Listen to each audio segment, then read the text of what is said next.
The live TV, सच सबसे आगे। नमस्कार, मैं हूं रंजीत झा और आप देख रहे हैं द लाइव टीवी।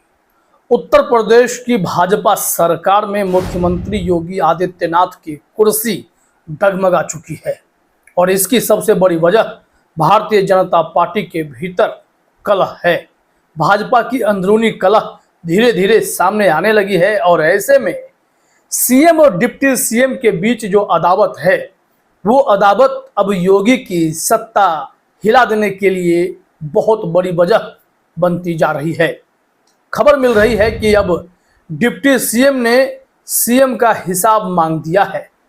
अमूमन ये होता नहीं है, लेकिन उत्तर प्रदेश भारतीय जनता पार्टी में जब सारी चीजें बिखरी पड़ी हैं, तो ऐसे में अगर डिप्टी सीएम केशव प्रसाद मौर्य ने अब योगी जी से हिसाब मांगना शुरू कर दिया है, विभागों का हिसाब मांगना शुरू कर दिया है, तो फिर खुद योगी जी किस विभाग का हिसाब मांगेंगे, ये भी सोचिएगा। एक चिट्ठी वायरल हो रही है केशव प्रसाद मौर्य की। इन्होंने अब पूछ दिया है पूरा लेखा जोखा कि आप बताओ कि कितना आरक्षण दिया, संविदा पर नौकरी का क्या गुणा गणित है, सब कुछ पूछ दिया है। ये वही केशव प्रसाद मौर्य हैं जिन्होंने इस वक्त योगी आदित्यनाथ के खिलाफ बिगुल फूंक रखा है। यूपी भाजपा दो गुटों में बढ़ चुकी है। एक गुट केशव प्रसाद मौर्य का है तो दूसरा गुट योगी आदित्यनाथ की तरफ का है। योगी आदित्यनाथ के साथ संघ खड़ा है, लेकिन कहा जाता है कि भाजपा का शीर्ष नेतृत्व केशव मौर्य के साथ खड़ा है। केशव मौर्य एक ऐसे नेता हैं जो बहुत तेजी से उत्तर प्रदेश में उभर रहे थे। कहा जाता है कि पिछड़ों के वोट को एकत्रित करने के लिए केशव मौर्य की भूमिका की हमेशा सराहना होती है, लेकिन दूसरी तरफ उत्तर प्रदेश में भाजपा की कोई मजबूत छवि गढ़ पाया है तो वो कहते हैं क्रेडिट वो योगी आदित्यनाथ को जाता है। योगी आदित्यनाथ बुलडोजर वाले बाबा के नाम से जाने गए। योगी आदित्यनाथ की पुलिस और खुद सीएमओ अब कांवड़ियों के हित में मुसलमानों की अवहेलना करने के लिए एक आदेश जारी कर देता है। कई ऐसी बातें हैं जो खटकती हैं। बहरहाल आप उस चिट्ठी को भी जरा अपने स्क्रीन पर देखिए। यह चिट्ठी बहुत कुछ बयान करती है। वैसे भी जब संगठन को सरकार से बड़ा बताया गया है केशव मौर्य के द्वारा, और उनके वो फॉलो करने वाले सोनम किन्नर हों या फिर कोई और भी बीजेपी के नेता हों, हर किसी ने केशव मौर्य की लाइन पकड़ी है कि सरकार से बड़ा है संगठन। और योगी आदित्यनाथ के लिए इस वक्त सरकार बड़ी हो जाएगी, क्योंकि वो मुख्यमंत्री हैं और उन पर अगर ऐसा आरोप लगे कि उनकी सरकार में भ्रष्टाचार ही भ्रष्टाचार है, तो सरकार को बड़ा करके तो दिखाना पड़ेगा।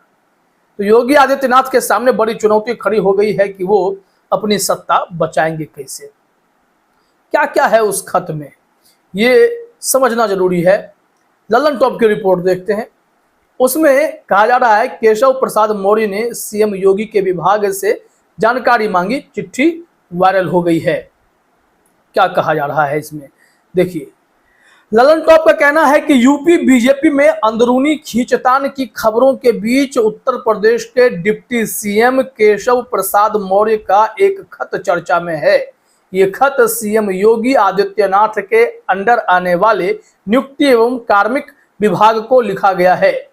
केशव प्रसाद मौर्य ने इस विभाग के अपर मुख्य सचिव को खत लिखकर आरक्षण का ब्यौरा मांगा है। ये खत 15 जुलाई को भेजा गया।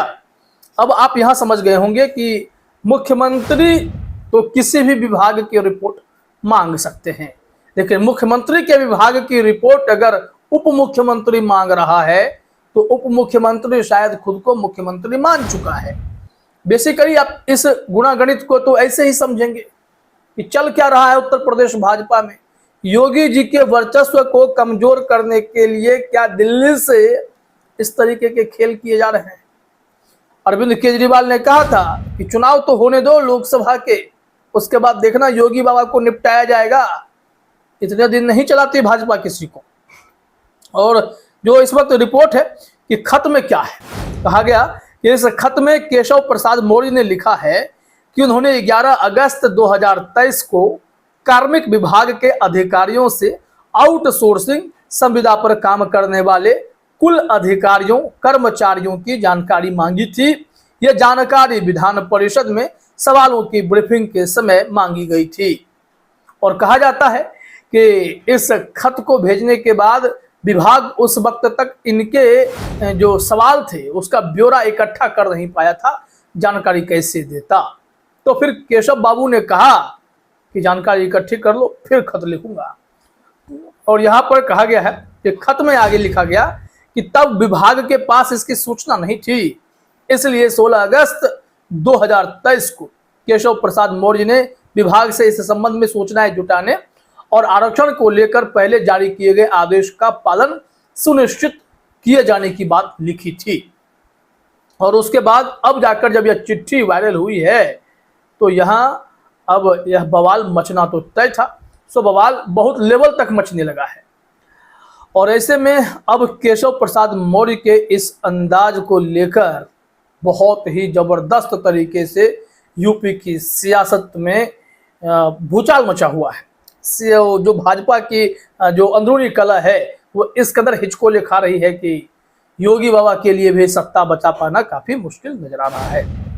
अब संजय निषाद की भी प्रतिक्रिया आ गई है और केशव मौर्य के इस चिट्ठी के बाद तो निश्चित तौर पर हर कोई बयान देगा। कहा जा रहा है योगी सरकार में कैबिनेट मंत्री संजय निषाद ने कहा है कि डिप्टी सीएम केशव प्रसाद मौर्य के खत पर प्रतिक्रिया। उन्होंने कहा कि केशव प्रसाद मौर्य यूपी विधान परिषद के नेता सदन हैं और विपक्ष को जवाब देने के लिए सूचनाएं जुटाने में कोई हर्ज नहीं है।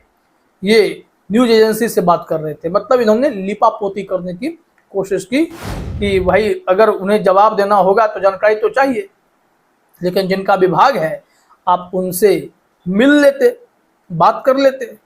कि अपने मुख्यमंत्री के लाइन को क्रॉस किया है केशव बाबू, तो निश्चित तौर पर बीजेपी में कुछ भी ठीक नहीं है। लाख कोई कुछ भी कह दे, यहाँ पर सब कुछ ठीक नहीं चल रहा है, यह तय माना जा रहा है। यहाँ ललन टॉप ने भी इस बात की ओर इशारा किया है कि ऐसी खबरें आने लगी हैं कि यूपी बीजेपी में सब कुछ ठीक नहीं चल रहा। सीएम योगी आदित्यनाथ और डिप्टी सीएम केशव प्रसाद मौर्य के बीच एक बार फिर तलवारें खींची नजर आ रही हैं।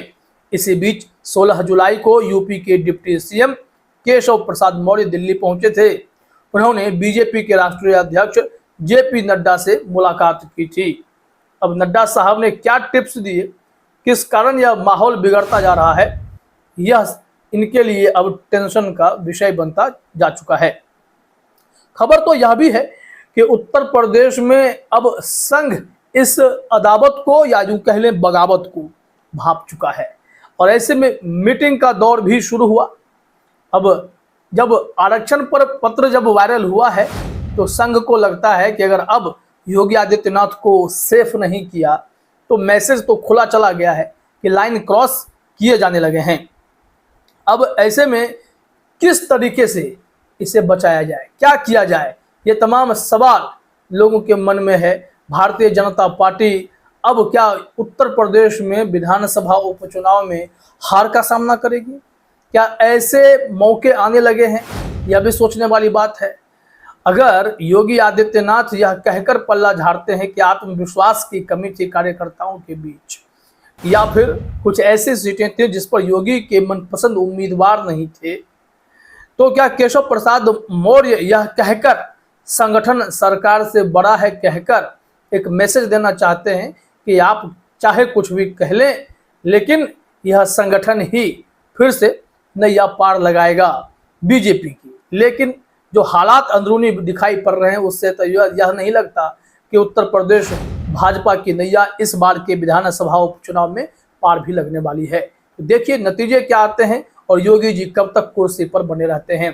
फिलहाल इस वीडियो में इतना ही। आप सभी का हमसे जुड़ने के लिए बहुत बहुत धन्यवाद। द लाइव टीवी, सच सबसे आगे।